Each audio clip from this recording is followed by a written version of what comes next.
Hello, history lovers, and welcome. Have you ever heard of the chickens who dreamed of learning Yiddish? Well, you're in luck if you haven't, because today that's one of the stories you'll find here in this book. It's called Honey on the Page, a treasury of Yiddish children's literature. Now, before you say, hey, Dean Karayanis, doesn't sound like a Jewish name. What are you doing giving me some Yiddish book? You don't speak Yiddish. You're not even Jewish. Well, that's the point, everybody. You don't have to be of the Jewish faith to enjoy Honey on the Page. It's just like Greek stories. Speaking of Greeks, imaginary foil that I just made up. You pick up a story about Hercules or a story about Zeus, or when you saw Clash of the Titans in the 80s. Yes, those are Greek stories, and they were particularly special to me. They spoke to me in a different way than they would somebody who was Jewish, but that didn't mean that everyone couldn't enjoy them while leaving them a unique part of the Greek identity. And that's what we get from this book today and from our guest, Miriam Udel, as well as those chickens learning to speak Yiddish. There are so many stories in this book. And I love that today's guest is somebody who is very accomplished. Miriam Udel has earned 2 degrees from Harvard, one of them a PhD. She teaches at Emory University. Her previous book was titled Never Better, The Modern Jewish Picturesque, and it won a 2017 National Jewish Book Award in Modern Jewish Thought and Experience. You can find her at miriamudel.com and at Miriam Udel on Twitter if you want to see more about her credentials. You spelled that last name Udel, by the way. But it gives you an idea that here is somebody with so much knowledge, so much learning from books, and yet she turns her eyes to children's literature. And that's the point. I guess I should edit the yet out of that. Here's somebody who realizes the value in these stories, and that storytelling is something that can really bring us all together, whatever our background is. So I hope that if I do my job right, you'll forget the word Yiddish in there and not think you have to know Yiddish or be of the Jewish tradition.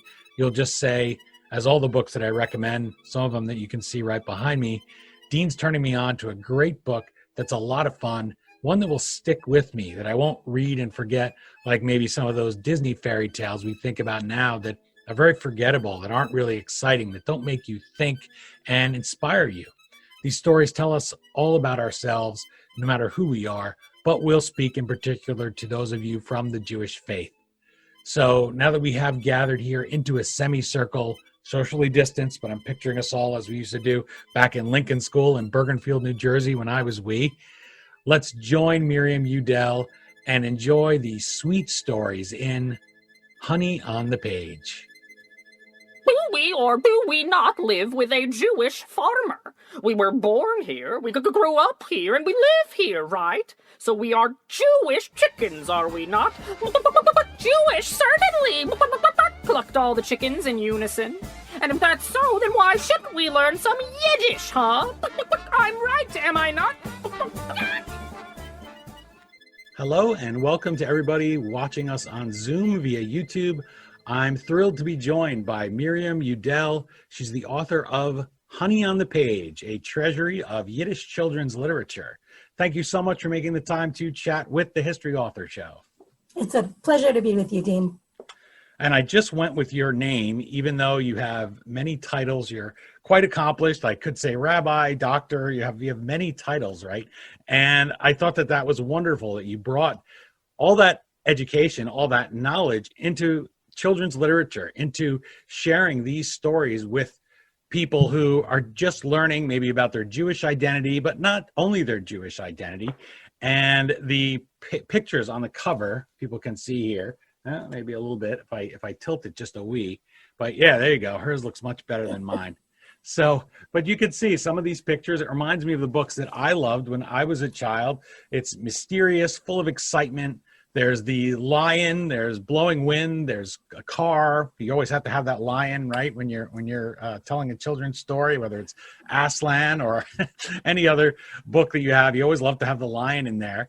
And so I wanted to ask you, when you pick up this book and you judge Honey on the Page by its cover, what literary treasures are we going to find inside? Yeah, so actually one of the things that I love about this cover that was drawn by Paula Cohen, who did a whole group of new illustrations for the book, is that it takes you on a little bit of a tour of the book and it shows something of the range. So all of the stories are wafting out of this magical spice box, and the spice box is an image taken from a story by Sholem Asch, who's actually one of the bigger names in Yiddish literature for adults. And the images of the stories kind of emanating forth from this spice box that Jews use on Saturday night as part of the short ritual to mark the end of the Sabbath. And the idea is that there's a second soul that stays with you throughout the duration of the weekly Sabbath. And when that soul needs to go away, because it's the regular weekday coming back, we give it spices to kind of feed it. So the spices are feeding the soul, the stories are feeding the soul. And then we come up to the wind that got angry. And this is the kind of plucky single mom who has to face down that wind on behalf of her children and ask him to calm down. And so that one has a kind of folk tale setting to it, even though it's not really a folk tale, it's an authored tale. And then we go ultra modern to the Brooklyn of the 1930s with this fire truck that is called by the neighborhood moms, who are really freaked out because there's a little girl in 1930s Brooklyn named Sprinze. Here she is. She loves to read so much. She's always trying to escape her annoying little sister who's sent out to collect her and bring her home. And she'll go anywhere that she can read quietly, including climbing to the top of a lamppost. And the moms in the neighborhood see her up there. They freak out. They call the fire department, which is racing on its way to save Sprinze, who's actually fine. And so she's a kind of girl heroine, ultra-modern girl heroine for its time.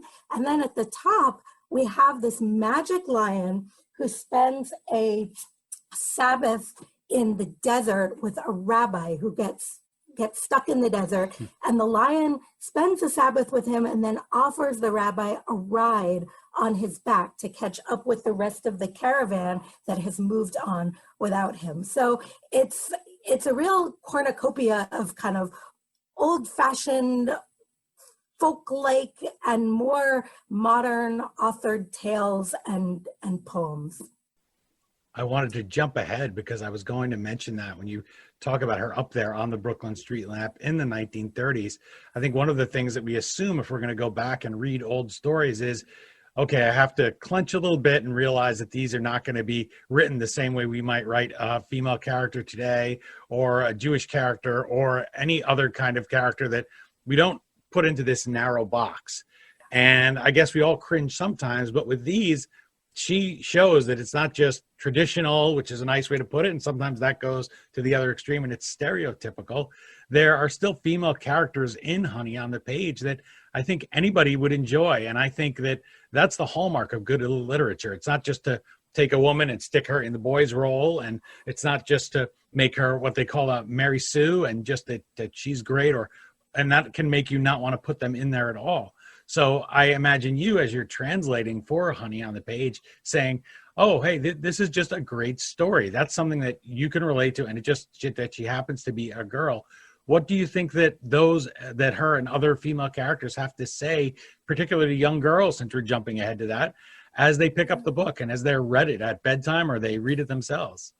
So that's a great observation, and it really goes to the heart of why Yiddish children's literature. So this is a literature that really emerges during the 19-teens and picks up steam during the 1920s and 1930s.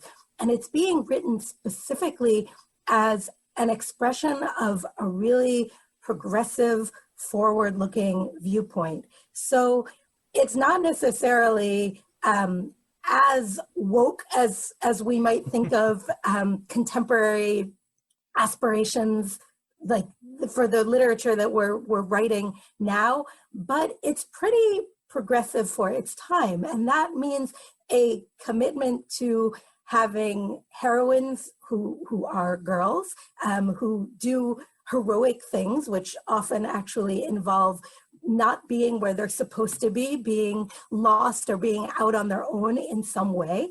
It also involves talking about the struggle for economic equality, equality of opportunity, for racial justice, for all kinds of concerns that are still very much with us as we try to kind of bend the world into better shape. And these Yiddish authors really saw children's literature as a way of doing that. So one of the expressions of all of those progressive ideals is the creation of what I call, I'm working now on a book for adults about the significance of these stories, and I call it the new girl. The idea that you could have a girl who was brave and spirited and interesting and interested in the world, and that she could be a really suitable heroine and role model for readers. And I think that the little girl who climbs the lamppost, Sprinze,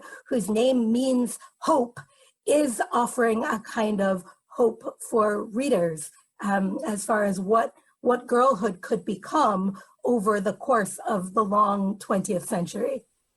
And what a great image to have her on a lamppost. You think what the lamppost meant to people in Brooklyn in those days, and how this is early 20th century. So you're just starting to get light, electric light. And also it's lighting the world. Then you have the Statue of Liberty in the harbor, and there she's high, she's above everybody. The lampposts were very high for all those little buildings. It's still very similar to that in parts of Brooklyn. If you look at those old maps, you see the church steeples and maybe the synagogue on Eldridge Street, which is the first synagogue in North America, I believe. And those were what were high. And I always note that today it's our buildings that are high. It's our skyscrapers. It's not anymore. And it says something about us. So these are all the things that adults can get out of reading these stories in Honey on the Page, and I guess in your forthcoming book. And it makes us realize that there aren't just these anomalies. As you were talking there, and because of the Jewish connection, I thought of Golda Meir. For a long time, she was just the exception, and she was the only one that you could mention, and she was almost a curiosity. And then you started to see women in top leadership positions in other parts of the world. And now it's completely acceptable. In fact, I was watching Bob's Burgers, and one of the daughters is looking at an old picture from the 70s, and it's a doctor, and it happens to be a man. And she says, "Oh, I guess they had male doctors back then."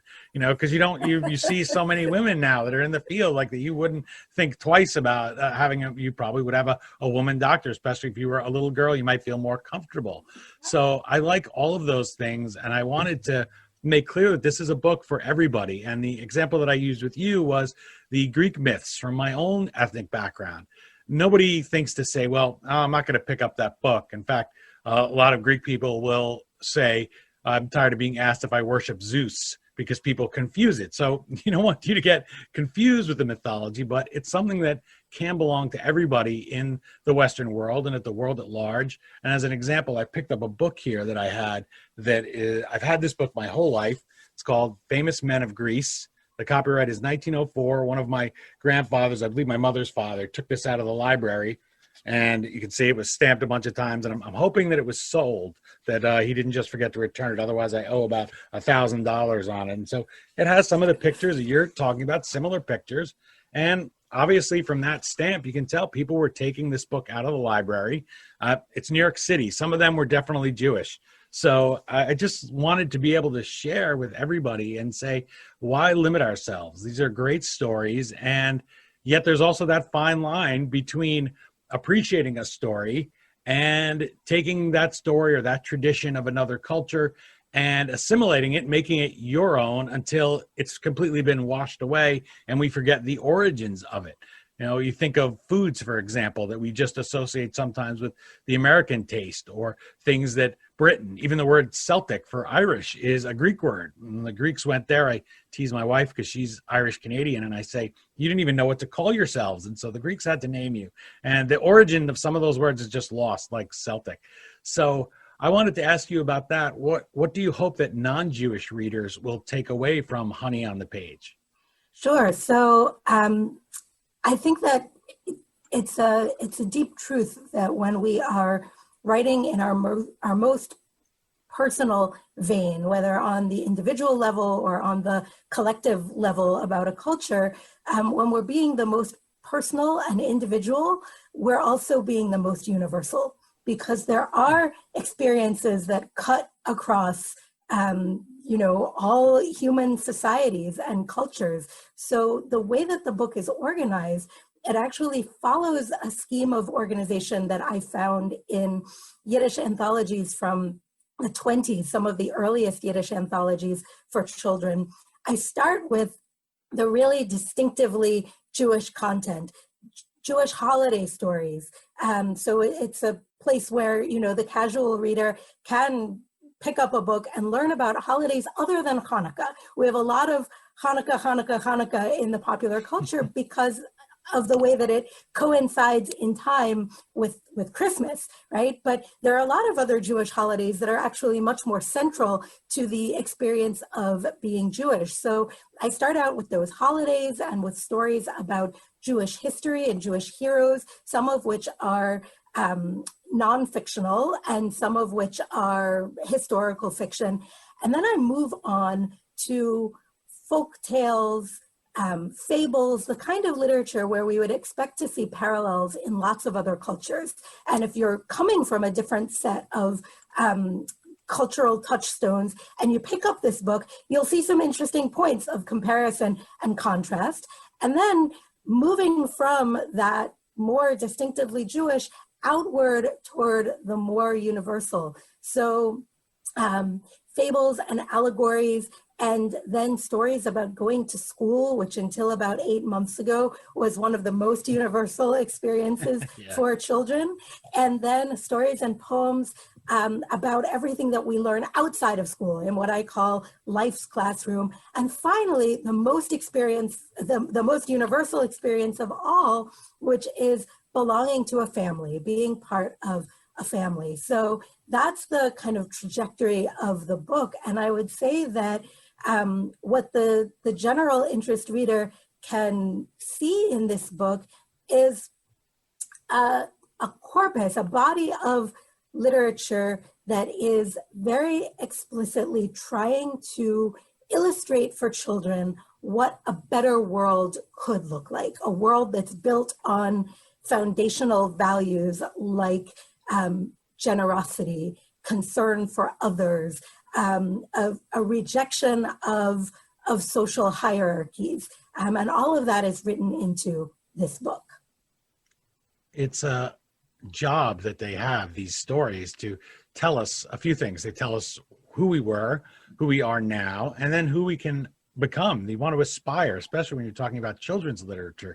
You want them to look ahead and say, how can I make the world a better place?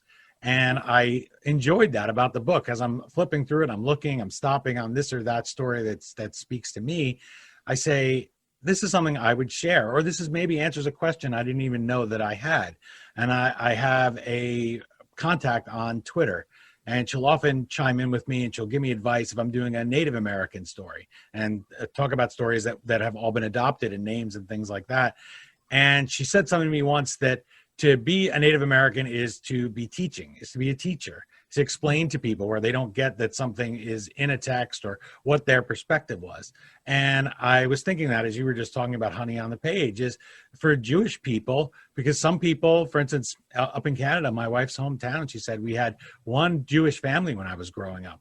And so for her, coming to New Jersey and to the New York area where we are really steeped, and it's one of those things people say everybody's a little bit Jewish when they come from this area, but that you could say that about Greeks in Historia, and yet, of course, they're not. Everybody isn't Jewish. You're not going to be looked at the same way. You're not going to have the same traditions. So I'm cautious about making it just to be a mascot, but that doesn't mean that we can't all be inspired by these stories and the biographies of the people that wrote them. And that's something that you include here in Honey on the Page.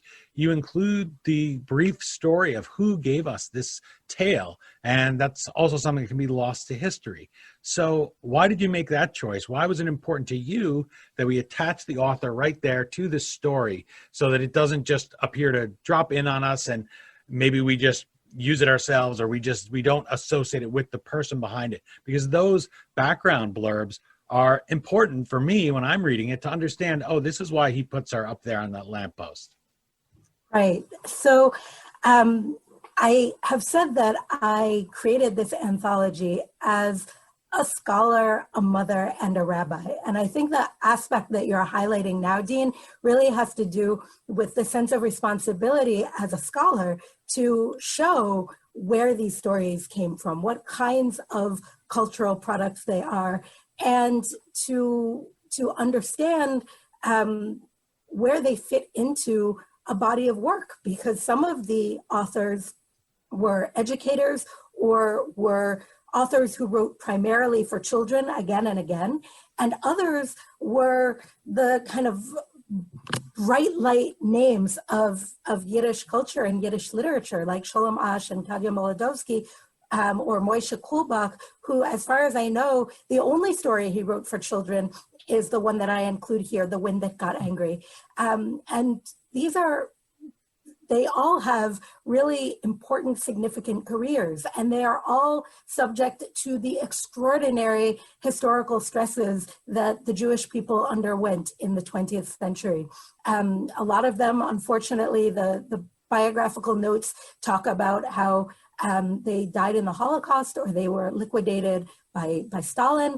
Others had more fortunate lives and outcomes, largely because of migration. And we know that migration is not a simple matter, to leave behind your place of origin and perhaps your language of origin, and to find your way into a different culture and to continue creating new cultural artifacts. That's a really extraordinary thing to do. And so it was important to me to highlight all of that and to track down the biographies that had almost been lost to history. When I started putting the book together, I really wanted gender parity in my table of contents, and I couldn't quite achieve it because there was nowhere near an equal number of women writing and publishing to the number of men. So I contented myself with fewer women in the table of contents, but with longer, more substantial works by them. But I couldn't always find biographies for those women or satisfactory biographies. So that is an example of the kind of historical material that I really had to chase down in order to be able to give the reader what I thought was the due that the stories and their authors demanded. You're talking about the diaspora and about the Jewish people traveling and being cast far and wide away from their homeland for their whole history, almost from the very beginning, I guess you'd say. And so you see people keeping traditions alive. And I wanted to ask you that because a key word here in Honey on the Page is gathered, that you gathered the stories together. And to me, that was a nice image. That was the same image as bringing people together at the shul when you finally do have that critical mass of Jewish families in a small town where there's nobody else there who shares the faith. And you're no longer just having to study at home in quiet. So where were some of the unlikely places that you found these stories to include in Honey on the Page, and that you only found them because somebody there kept that tradition, maybe even as an oral history, alive for you to come along one day and record the story? So you're giving me way too much credit. You're making it sound as if I went to the ends of the earth in order to find the materials. And for the most part, it was much, much easier than that. I was able to draw mostly from material that's already been scanned and digitized on the website of an organization in Amherst, Massachusetts called the Yiddish Book Center. In a few cases, they didn't have what I was looking for, and I needed to go as far as the New York Public Library, the Dorot Judaica division. You could have taken my book back. That's right. And so, I had to get into the microfiche once or twice, but for the most part, the kind of excitement and opportunity, but also the scandal of this work was that it was all hiding in plain sight, just waiting for somebody to come along and take an interest in it. And that's what I tried to do. Because there's the neglect that comes from something not being preserved, but then there's the sort of travesty of neglect that can come about from having it preserved but ignored. Just leaving it there and thinking someone will get to it one day, I guess, is the idea. Or, oh, who would want to put all these together? And that's why I think it's so precious, because if you find things like the Lou Gehrig memoir behind me, his columns were lost. Nobody even knew he'd written these columns 100 years ago. And then an author comes along, finds them and recollects them and says, these are historically significant. So that's an important job as an author, just as important as going to the far ends of the earth to gather them. But even if you did it from the comfort of your lovely office there with your book right behind you. Oh, and look at the little bear with the honey. That's very cute. I like that. Of course, Greeks like honey, right? But so that bear, if I can just interrupt you for 1 sec, that was actually a gift this past Rosh Hashanah when Jews dip apples in honey from the son of one of the authors in the book. This is the one that I had the hardest time finding the biography for.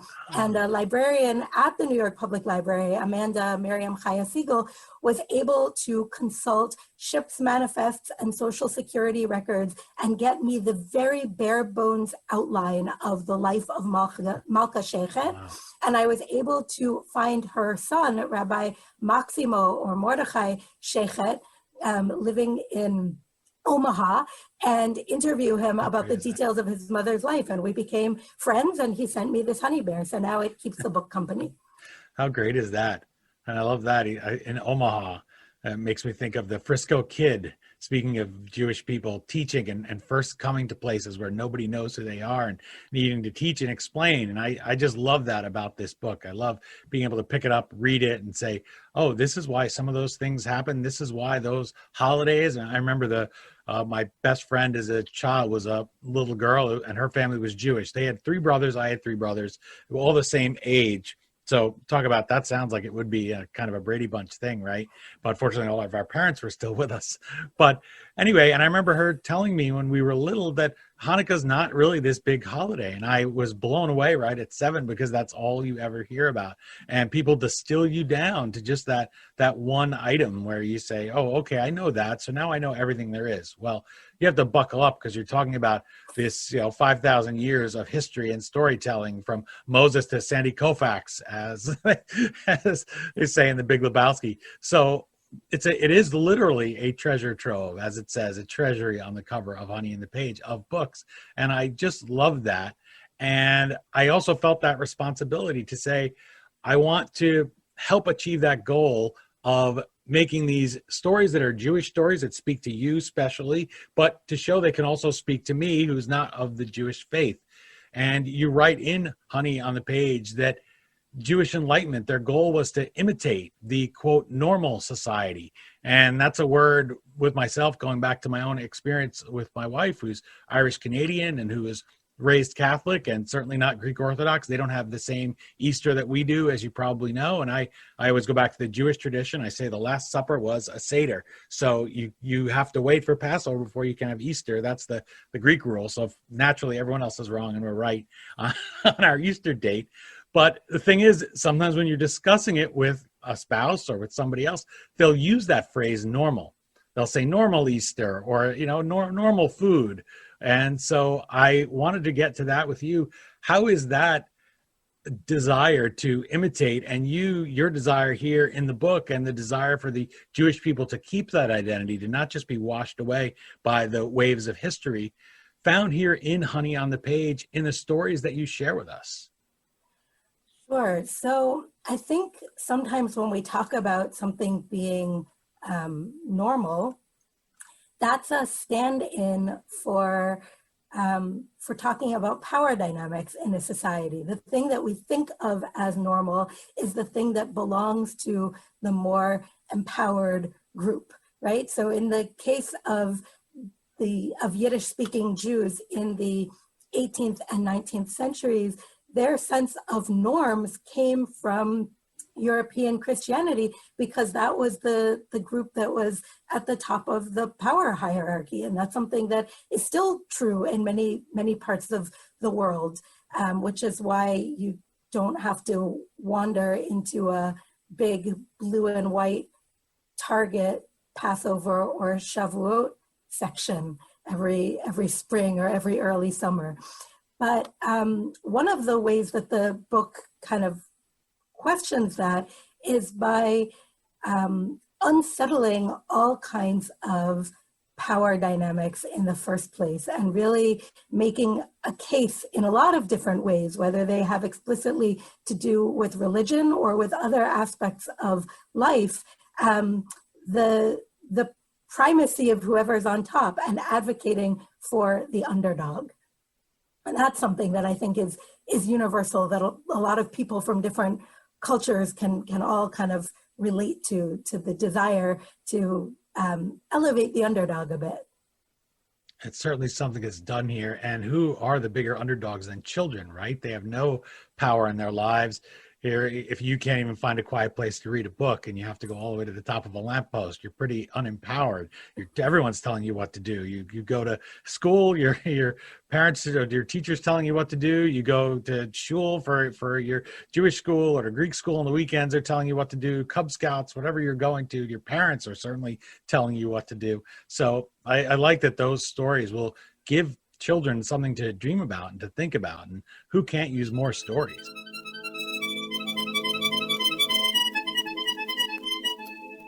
You're enjoying my conversation with Miriam Udel. She's the author of Honey on the Page, a treasury of Yiddish children's literature. Thank you very much for holding it up. And you can visit her at miriamudel.com. That last name is spelled Udel. You can also find her at Miriam Udel on Twitter. Rachel Barenbaum, she's the author of A Bend in the Stars, writes of the book, quote, brimming with magical wisdom, Honey on the Page is brilliant, not only for its lyrical translations, but also for its broad collection of tales. I like those words, magic and wisdom, which are also things that we could all use more of in our lives, no matter what our age. I mentioned that you are a woman of letters, as they say. You have 2 degrees from Harvard, you have a PhD among them, and you teach at Emory University. You're also an ordained rabbi. So I'll put you on the spot. We would think that with all that book learning, as we call it, that you must have already known things. It must have washed away all that education, magic, and you must be already full of wisdom. But I know that's not the case. So what magic and wisdom did you find when you were sitting in that library or digging through the online archives of these stories? And you translated, you sat there, well, I guess you weren't using a pencil, but as you were translating Honey on the Page, what magic and wisdom did you find that made you sit up and feel a little bit fuller in your soul? So I have to think about the magic, but I think wisdom itself is kind of magical, and translation is also its own kind of magic. And the wisdom that I saw in these tales was the models that they put forward for children's ability to lead, and specifically to lead with kindness. So you mentioned a few moments ago, Dean, how in our society, children are disempowered in so many ways. They're kind of waiting to come into their power. But one of the things that the stories exemplify is how children can step into that power right now, even in childhood, through the power of being kind and thinking about others. So one example of that is a story, it's a Purim story for the holiday, the springtime holiday of Purim, which now is often thought of as a dress-up holiday, but it used to be less of a time for dressing up in costume and more of a time for giving charity to the needy. And in this story by Mordechai Spector, which I translate as kids, there are 2 young best friends. I think they're about 10 and 12 years old, if memory serves. And it comes to their attention that there is a family in their community where the children are being raised by their grandfather. They've lost their parents. And the grandfather is an old water carrier who's had to continue working into old age so that he can try to support these children. And they can't afford a pair of shoes for the eldest girl in the family. And these 2 boys take it upon themselves to go out on the holiday of Purim and to collect funds, to raise the money to get this other girl a pair of shoes. And they meet with a lot of adult skepticism, and they have to be kind of clued into the fact that it isn't the wealthiest people in town who are going to help them, but rather the families of more modest means, and that if they just stick with it and go see all of those families, they won't leave empty-handed. And they are able to completely transform the holiday for this poor water carrier's family, for him and his grandchildren, by bringing their earnings at the end of the day. And that has a kind of magic and wisdom in it both. And that's just one example from many stories that I could choose. There are many stories. It's not a thin book, and it's not a picture book, as we say sometimes derisively, even though I've talked to illustrators, I've made a point to of children's books, and it is hard work to get all that in, not to mention to edit yourself down to a little tiny line in there, dialogue. They do a lot of heavy lifting. But these are universal stories. And I have to say, as strange as it may seem, but the movie Enemy Mine, and they go, Dennis Quaid, and he's there with Lou Gossett Jr. as an alien, and they start to talk about the religious tradition of the alien, and he's reading it, and he says, I've read these same stories before that are in your holy book. And Lou Gossett Jr. says, of course you have. Truth is truth, that it doesn't matter where it's from. Everybody, I think, when they pick up this book, they'll say, wait, I've heard a story like that. And that's a biblical story right there, where God will ring the bell for the greatest donation. And it's not the people who give, who have the money, who have a roof over their head, but that man gave $1,000 or whatever the currency was at the time. It's not until the widow comes and she gives just a couple of pennies, and then that's when God is impressed. And this is the feeling that we have. We sit around and we say, well, what can I do? I don't have the means to help somebody. Well, you can go door to door and start asking to help. And that is a beautiful message for children, but for any of us. It's easy for me to say, well, I'm already baked. I'm 50 years old. I don't need to worry about things like that. But I find that this book, Honey on the Page, will make me look at things differently. And it's so aspirational. And I hope that people will pick it up, whatever their background, and they'll feel the same way. I know that they will, because I've read it. And also that you won't just think of Yiddish as the language of comedy, which is something that is easy to do. It reminds me of that as I'm reading the book. I'm saying, well, this puts Jewish people, even though I have many Jewish friends and have been around them, we all know that that's almost a cliche for saying, well, now my learning is done about this person's culture because they're my friend on Facebook, and I click like and wish them a happy Hanukkah, or whatever the case may be. And because English has adopted so many words like shtick and chutzpah and kvetch and oi, of course, it's easy just to think, well, when we hear somebody speaking Yiddish, we just judge them a certain way, and we're already laughing and, oh, a joke is going to come. Well, no, it's not. It's a language, and it has this rich tradition here that we find in Honey on the Page. So I wanted to ask you about that from your perspective, and you could tell me if I got all that wrong, but I think I have a pretty good handle on it because it's important to me. But I want to know how you feel about that, about reclaiming the Yiddish culture and language. So it's not just a punchline, and it's not just nostalgia for even younger Jewish people who say, oh, I remember that, my booby used to speak the Yiddish, but I never picked anything up but a few of these curse words or things like that. So, Dean, I am so appreciative of your shining the light on this, because if people who are not very familiar with Yiddish, including Jewish people, have any sense about the language, it's that, it's either unusually funny, or it is completely tragic, or that it somehow goes between only these two modes of, extremes, being a joke and being lachrymose and really sad. And the truth is that Yiddish is a language like any other. It is equally possible and difficult to translate, right? In other words, sometimes people will say, oh, well, isn't it just untranslatable? And the answer is no. Is Japanese untranslatable? Are there challenges in translating certain Japanese concepts or words?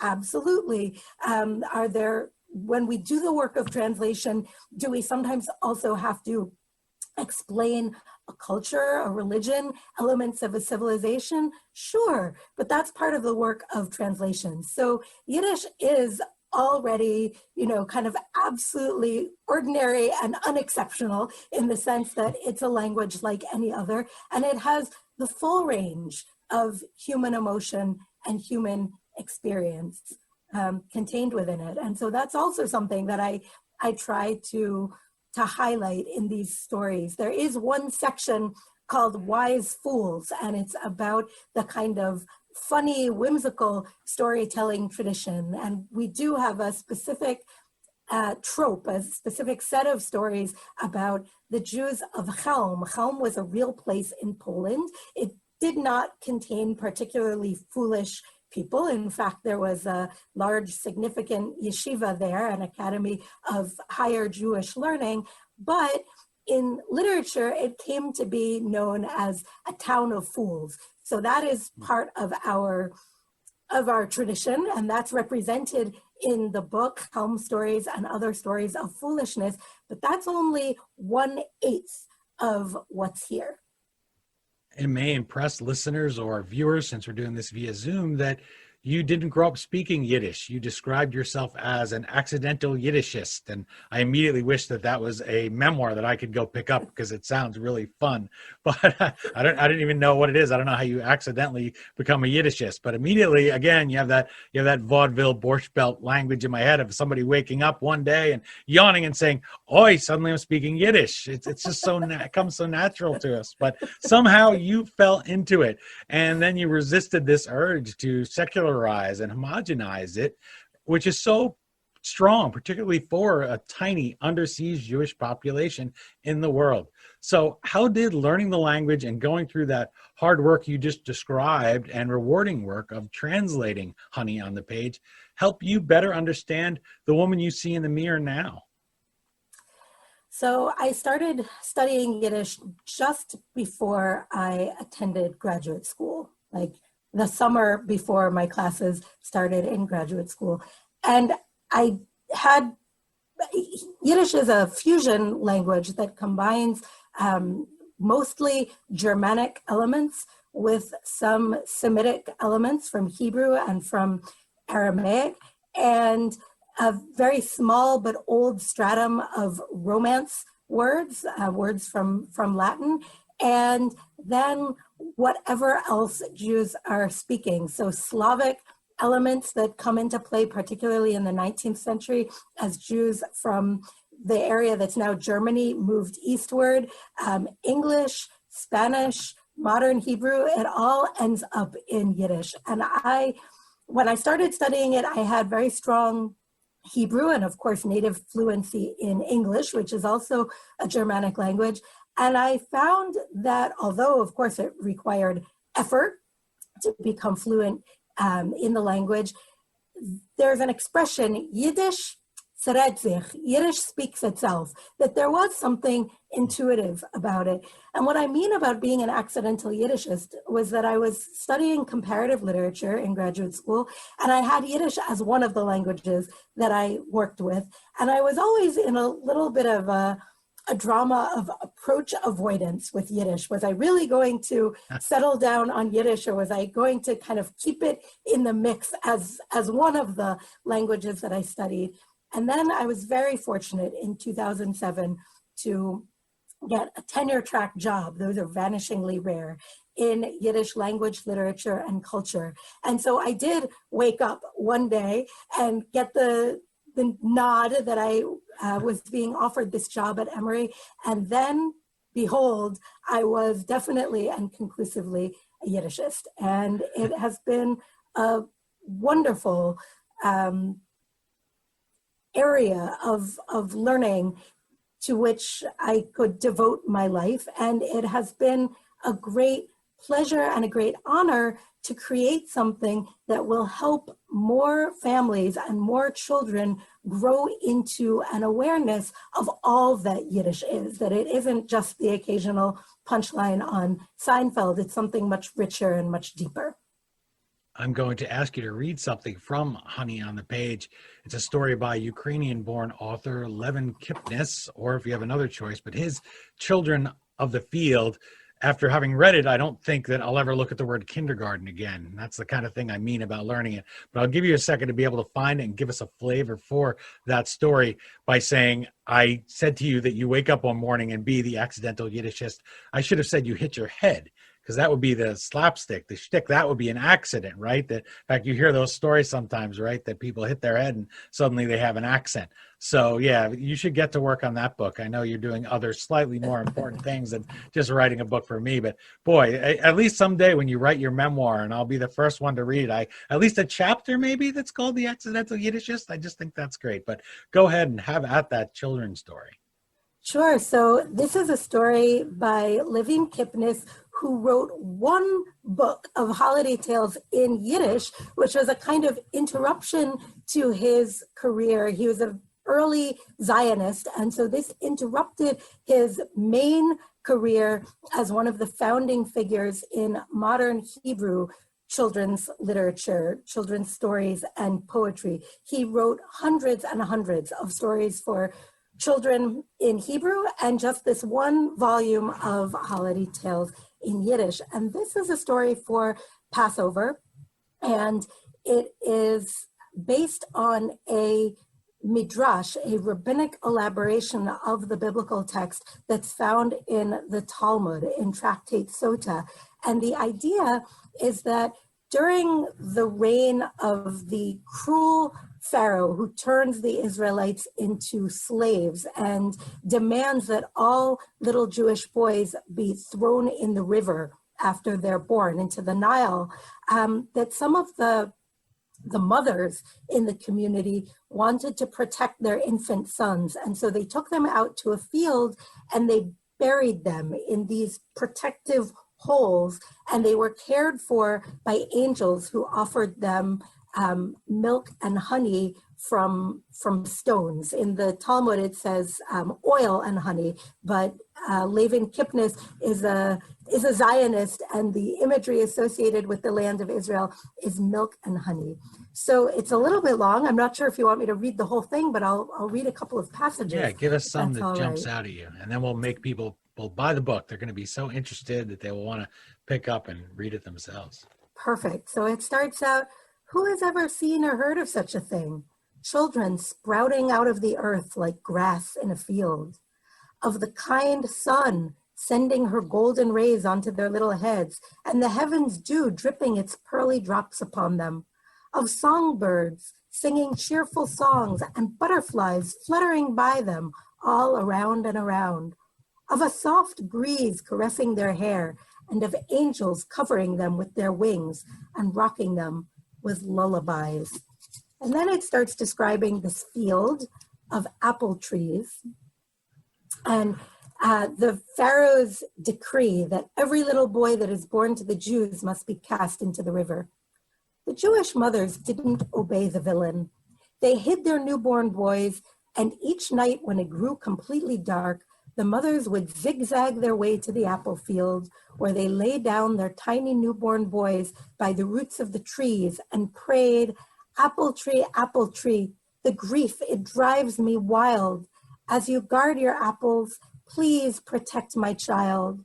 And when the dew fell and polished the grass with its pearly drops, the mothers cried, pearly little blades of grass, the grief, it drives me wild. From burning heat and frigid cold, please protect my child. When the morning star appeared and the birds began to sing, the mothers lamented, tuneful little songbirds, the grief, it drives me wild. Sing your happy little songs, lull to sleep my child. And then the story describes how the children were cared for by angels, an angel for each and every child. They stroked the children's little heads so that their hair grew very long, soft and silky, and covered their whole bodies. They gave every child a pebble in each hand, one a milkstone and the other a honeystone. After that, they dug out pits near the roots of the apple tree and padded them with grass, as a mother makes a bed for her child. They laid the children in the pits, as a mother lays her child in the cradle, and they sang heartfelt songs as a mother lulls her child to sleep. And so then the third section of the story is called In the Kindergarten, that's Kindergarten, or Garden of Children. And it describes how the sun comes up large and dazzling, and this made the earth split open, and the little heads began to sprout forth like pretty flowers. In the blink of an eye, the entire field was full of little children, like a very large Kindergarten. And the sun promises that it's going to dawn brighter than ever on the day of days. And finally, that day arrives. And the sun comes out and says, "Dear wonderful children, long have you lain in dark little beds, and you haven't seen me shine in many days. Wicked Pharaoh has robbed you of my light, but now I'm going to repay the debt to you by lighting up 7 times brighter."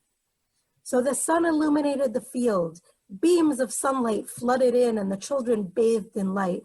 They got up, found their footing, and began to grow bigger and taller. And just like that, they were already young men, tall and handsome as date palms, strong and brave, a large army of heroes standing at the ready and waiting for their liberator.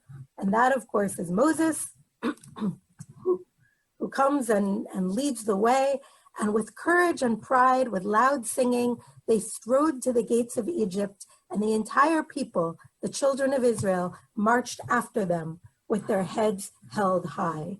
So it's a really beautiful image of a generation of children that has been consigned to death. And not only do they evade death and evade slavery, but they grow up with this kind of consciousness of free people, and they're able to lead the rest of the people, the older generations, out to freedom.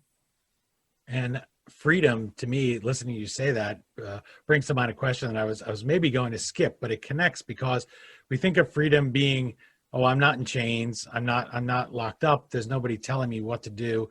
And it's the flip side of the empowerment, or one of the sides of it, that we often keep ourselves in intellectual chains, right? Or we don't pick up this book. It's not a banned book, but we think, well, no, why should I read a book by a tradition that I don't share? It's probably not even for me. Probably, what if somebody sees me reading it and thinks, why are you reading our stories? And that's certainly not the case. And that's why I keep trying to hammer that home, because to me, you told so many stories in other venues that I've seen you in. For instance, one about the Lost Ark of Yiddish, which is another chapter title for that memoir that I'm hoping you write someday. And about the persecution, about the resurrection then of the Jewish community under Cuba's communist dictatorship, where at first religion is entirely banned, and so they have to react one way and erase everything, except they don't erase it. And I just thought that was a really inspiring story, a really sweet story. And as somebody who, every time I knock a hole in the wall and I do some construction myself, I've built these shelves. For instance, I did my kitchen, and I found that the gentleman had signed it who framed the house in the 1950s. He'd signed inside the soffit in the kitchen. To me, that's a dream, to open things up. Maybe it's all those children's stories I read, but that's a story, the Lost Ark of Yiddish, this ark that is found in Cuba. So briefly tell us that story and how that tale of resilience, or I didn't even know what you would call it, of hiding. It's similar to the kids maybe there in the kindergarten, that they're being buried and being hidden from Pharaoh. What does that tell us about the story of the Jewish diaspora, that these stories have survived in Honey on the Page? Sure. So I grew up in Miami, and my teachers were Cuban, and the frame of reference in Miami is definitely always, Cuba. So I've always been kind of obsessed with Cuban music and you spoke food Spanish and culture and Yiddish, literature. Right. I spoke Spanish. That was the first foreign language I learned. I was actually in an intensive immersion program in school, starting when I was 10. And I was very fortunate to marry a man, Adam Zachary Newton, who is a scholar and a dance partner for both my body and my mind. We both love to dance. We dance salsa together, and we're also able to kind of dance our way through our bookshelves. And he was as obsessed as I was with salsa in particular. And we decided in 2012 to take a trip to Cuba, which was a little bit before the normalization of relations that came with President Obama in 2014. And we were traveling as researchers. So I had a research project. Cuba was actually a really important destination for Yiddish-speaking Jews, particularly after the United States promulgated the Immigration Act of 1923, which took effect in 1924, capping Jewish and lots of other Southern and Eastern European immigration to this country. So a lot of Jews started going to Cuba and built up a community, particularly in Havana, but not only in Havana. There were communities in Santiago de Cuba, which is the second city, and in Cienfuegos, and a few smaller ones in Trinidad and other places, kind of dotted all over the island. And so I had a research project where I wanted to go and do some preliminary investigation into Yiddish life and culture in Cuba. And we took this wonderful trip, and we started out in Havana, and then we took a 14-hour bus ride because the roads are kind of winding and inefficient, shall we say, to the eastern end of the island, to Santiago de Cuba. And I got to spend some time with that community and hear a bit of their stories. And their story was that they were meeting in a small but very beautiful, dignified synagogue that had been transformed after the revolution into a rehearsal space for a carnaval dance troupe. And there were some renovations to the building at that time, and those renovations covered over the evidence of its ever having been a synagogue. Then in the early 90s, I think it was in 1994, but I would need to check on that because it's been a while, there was an adjustment of the Constitution that recharacterized the revolution as no longer being atheist, but rather being secular, which meant that there was more room for the practice of all kinds of traditional religions. And so at that point, the Jewish community began kind of reconstituting, and to go back to that important word, regathering itself. And that building that had been turned into a rehearsal space, I think it was divided so that part of it was an apartment and part of it was a rehearsal space. And the person occupying the apartment actually had a connection to the Jewish community that had been there. And that person spoke up and advocated for kind of reconsecrating the building as a synagogue. And they arranged to bring in a Torah scroll, which is a pretty essential item for a synagogue, from Havana on the western part of the island, but they needed a place to put it. And time was getting short and resources were few. And they took down this wall on the eastern side of the building where a Torah would typically be stored in an ark. And they found this ark waiting for them, the arca destapado, the uncovered ark that had been just waiting there all along for the winds of history to kind of shift in a different direction. And so their Torah scroll arrived, and they had this beautiful, dignified place to put it.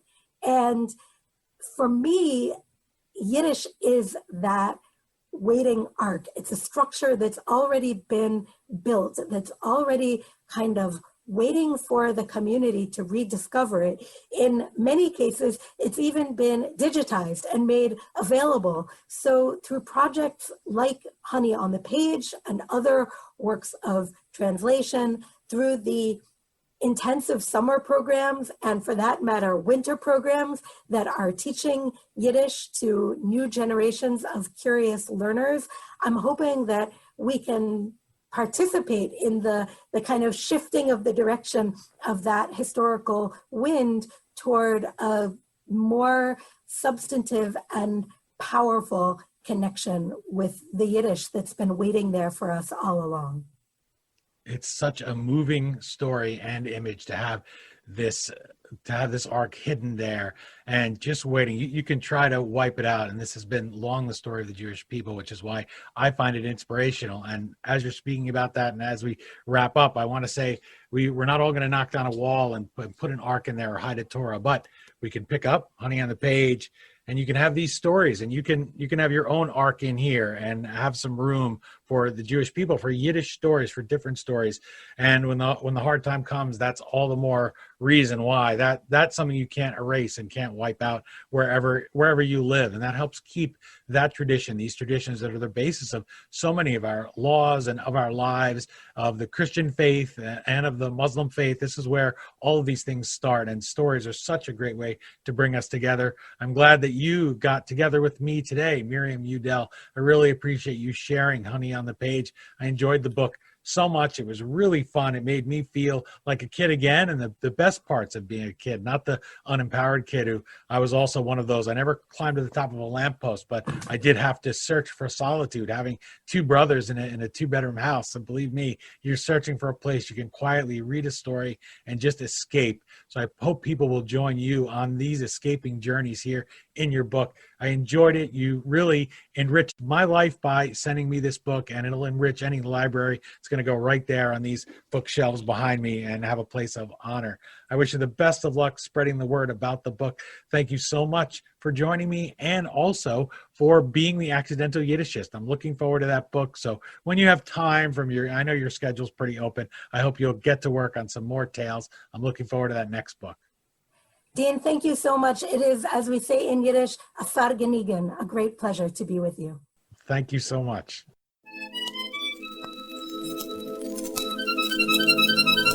Again, the book is, and you can see it right here if you're watching this via YouTube, Honey on the Page, a treasury of Yiddish children's literature. Really is a special book. I'm so glad that it found its way into my inbox. It's nice to stretch outside of our traditions and the things we might usually read over and over again. I know especially parents out there, you get tired of reading those same stories again and again. Well, that's certainly not the case here with Yiddish on the Page. You can find new favorites however you're listening, whatever you'll be celebrating this holiday season. If you're celebrating Hanukkah, if you're celebrating Christmas, if you're celebrating nothing at all, you could still pick up the book, put it in the hands of a young person, and just watch the wonder that comes with books. There's a reason I have all these books behind me. There's a reason why I've still held on to this book. I'll show it to you again. 1904. It's the copyright. And I've had it my whole life, which is not quite half that time, thank goodness. But still, it's spoken to me throughout my life. I've been able to pick it up, and I'm so glad I had it on the shelf behind me. A book like this that you don't read all the time. I could have just left it in my attic where it's resided for various periods of my life.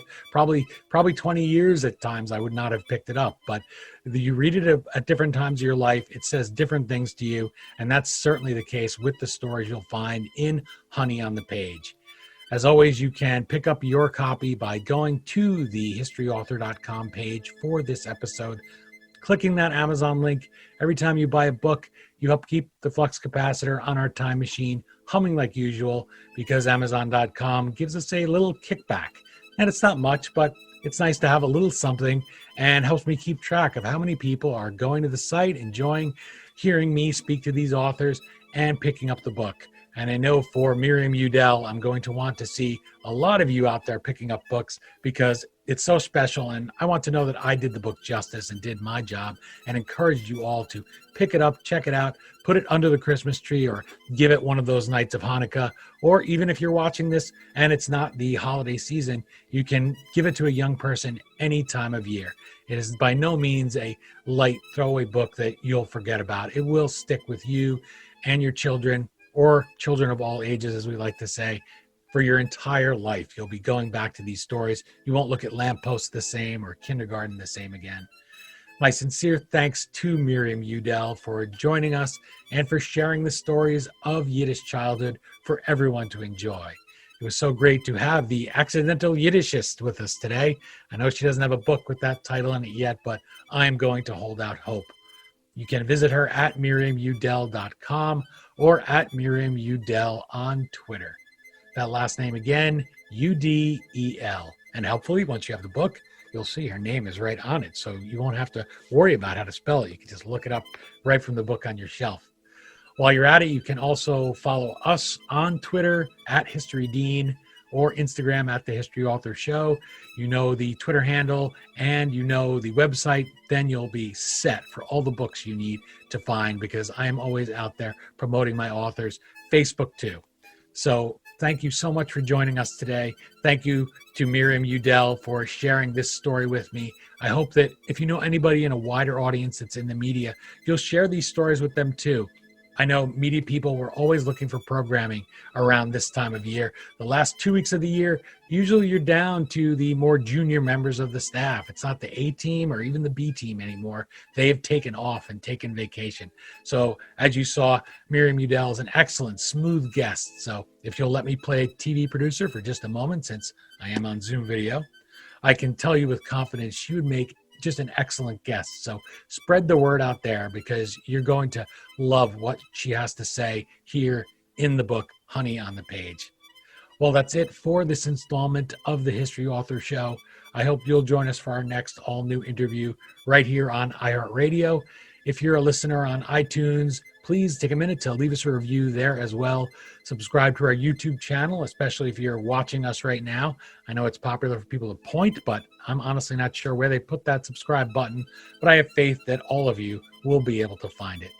Until our next trip into the past together, thanks so much for time traveling with Miriam Udel and I today, and have a great week. We still call it Broadway, but what's in a name? Take it from Georgie, it isn't the same. On the east side, west side, things ain't like before. There are tears in the eyes of the regular